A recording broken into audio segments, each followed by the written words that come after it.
ממשיכים עכשיו עם הסיפור הזה. היועץ המשפטי לממשלה אביחי מנדלבליט קבע כי לא היה בסיס לחקור את ראש הממשלה בחשד לביצוע עבירה פלילית בתיק הצוללות, שכן לא נמצאו ראיות המצדיקות זאת. אבל תצהיר של האלוף במילואים דן הראל, מי שהיה מנכ"ל משרד הביטחון והוגש לאחרונה לבג"ץ, מעלה שאלות נוקבות באשר ללחצים חריגים וחריפים שהופעלו לטענתו מצד ראש הממשלה ובכירים בסביבתו כדי שמדינת ישראל תרכוש צוללות וכלי שיט דווקא מהתאגיד הגרמני טיסנקרופ. התצהיר נחשף הערב לראשונה בכתבה של גיא פלג. 35 שנה שירתי בצה"ל, כותב האלוף במילואים דן הראל. בתצהירו לבג"ץ הוא מתאר קריירה עשירה, היותו מזכירם הצבאי של 3 שרי ביטחון וראש הממשלה לשעבר ברק, תפקידיו כראש אגף המבצעים במטכ"ל, מפקד פיקוד הדרום וסגן הרמטכ"ל. אבל בתצהירו זה הנחשף כאן הערב הוא מתייחס לשנותיו כמנכ"ל משרד הביטחון. ליתר דיוק, לאירועים התמוהים לדבריו והמדאיגים סביב רכש כלי השיט והצוללות מהתאגיד הגרמני טיסנקרופ. הדברים הוגשו כנספח לעתירה של התנועה לאיכות השלטון לבג"ץ בדרישה להורות על הקמת ועדת חקירה לתיק הצוללות. הופעל על המשרד מכבש לחצים כבדים, כתב הראל בתצהירו, הן ממשרד ראש הממשלה והן מנציגי המל"ל, שנועד כל כולו למנוע את פרסום המכרז, בניסיון לגרום לכך שהמשרד יבצע את הרכש בגרמניה, וספציפית מחברת טיסנקרופ. בהקשר זה זכורות לי בין היתר הנחיות בכתב מהמזכיר הצבאי של ראש הממשלה האוסרות יציאה למכרז, וכן פניות רבות בעל פה מראש המל"ל יוסי כהן, וכן מסגנו אבריאל בר יוסף, אשר פנה לגורמים שונים במשרד, ביניהם מנהל הרכש והיועץ המשפטי של המשרד, והאחרון עדכן אותי בכך. עמדתי הייתה כי רק בדרך של מכרז ניתן להכריח כל יצרן, לרבות טיסנקרופ, לתת את המחיר המיטבי, וכי כל מספנה שיש לה יכולת לייצר את הדגם המבוקש מוזמנת להציע הצעות, גם אם היא נהנית מסבסוד ממשלתי. זה 2 שמראים אותי עולה ויורד בצוללות, ותחילה אמרו ידע, עכשיו אומרים הוא לא ידע, אז כפי שאתם יודעים לגביי אין אפילו טענה. הראל מתאר איך הופעלו לחצים כבדים כדי למנוע מכרז בינלאומי לרכישת ספינות מגן לאסדות גז ורכישת 4 ספינות מגן מהתאגיד הגרמני טיסנקרופ. למה אישרתי למחירה?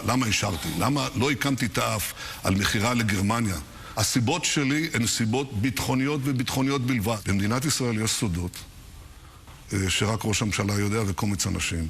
יש דברים לפעמים שאנשים אחרים במערך הביטחוני לא יודעים ולא צריכים לדעת. מי שצריך לדעת יודע. היועץ המשפטי יודע. בדק את זה ולא סתם.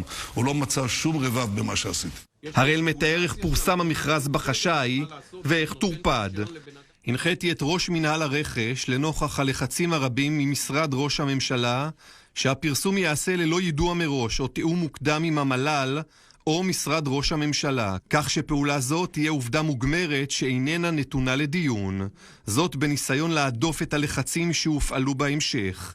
לאחר פרסום המכרז, תוך זמן קצר ביותר, פנה אליי ראש המל"ל יוסי כהן בדרישה לבטל את המכרז. לדבריו, בשל דרישת ראש הממשלה נתניהו לבטל את המכרז. השבתי לו כי אינני יכול לפעול על פי תכתיב בלתי סביר.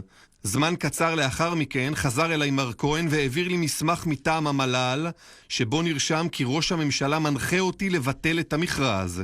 הבהרתי לו שללא הוראה בכתב ישירות מראש הממשלה ובחתימתו, אין בכוונתי לבטל את המכרז, וגם אז אבקש להיפגש איתו ולהבין מדוע.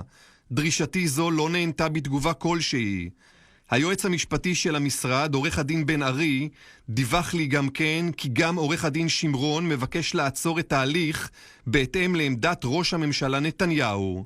לא העליתי על דעתי באותה עת, כותב הראל, שעורך הדין שמרון קשור גם לנציג של טיסנקרופ בישראל, וכי הוא פועל תמורת תשלום בשירותו של סוכן החברה מיקי גנור, בנוסף על פעולתו בעבור ראש הממשלה. לאורך תצהירו חוזר הראל ומדגיש את התערבותו החריגה והמדאיגה לכאורה של ראש הממשלה נתניהו. דרישה שהוא מכנה בלתי סבירה להגדיל את מספר הצוללות בצי הצוללות הישראלי. מר נתניהו אמר לי ולמר יעלון בתקיפות רבה שהוא מעוניין שתרחש צוללת נוספת, השביעית במספר, תוך שהוא דופק בידו על השולחן. למרות שלא היה מדובר בהוראה רשמית, סברתי כי הנחיה שכזו, שנועדה להביא לרכש ולהגדלת סד"כ הצוללות, איננה סבירה. על רקע היכרותי עם נושא זה נוצר בישיבה זו ויכוח ביני למר נתניהו, וזכור לי שהשבתי לראש הממשלה שאין כל צורך בצוללת שביעית, וכי ממילא ידנו אינה משגת. הדיאלוג בינינו היה חריג.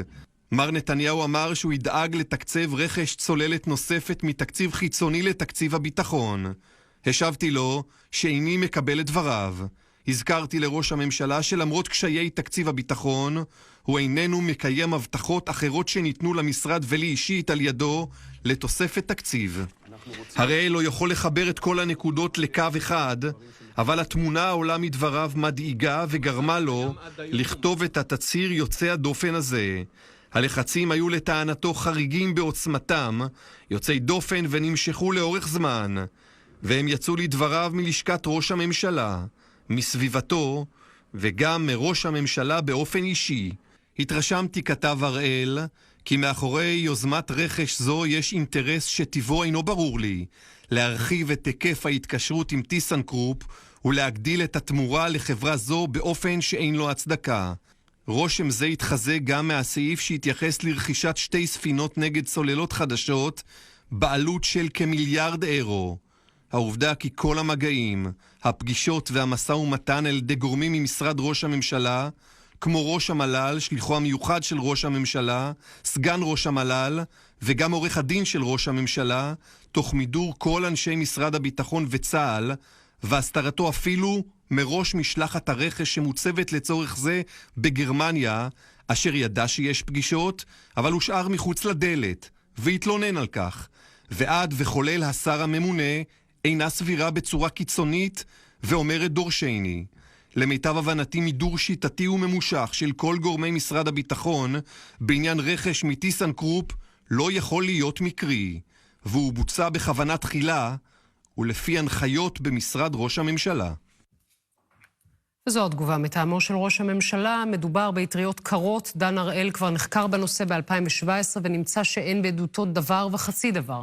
כתבה ממוחזרת ומגמתית שכולה העלאת גרה של מידע ישן שנסרק במסרקות ברזל על ידי כל גורמי אכיפת החוק, גם אלה שידועים בעוינות לראש הממשלה נתניהו, שאפילו הם נאלצו לקבוע שאין בטענות דבר וחצי דבר. באופן לא מפתיע, מגישי הבג"ץ, שמזוהים עם ארגוני השמאל הקיצוני, כך נאמר על תנועה לאיכות השלטון, הם לקחו תצהירים דווקא מבוגי יעלון, שטענותיו נבדקו והוגדרו כרכילות ריקה מתוכן, ומדן הראל שמונה במינוי אישי על ידי יעלון לתפקיד. הם כמובן לא גבו תצהירים מבכירים אחרים במערכת הביטחון, שליוו את הנושא באופן צמוד, ויודעים את האמת. זו התגובה מטעמו של ראש הממשלה. גיא, בוא נחזור לדברים שאומר דן הראל, תיאורים חריפים מאוד, אבל למרות הדברים האלה, היועץ קבע שאין מקום לחקירה.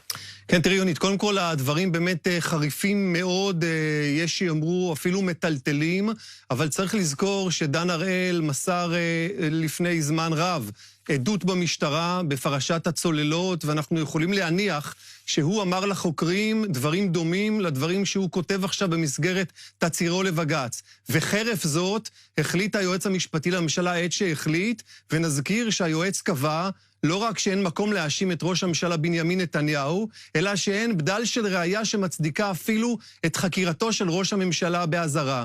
עכשיו, אנחנו צריכים להידרש מה הלאה.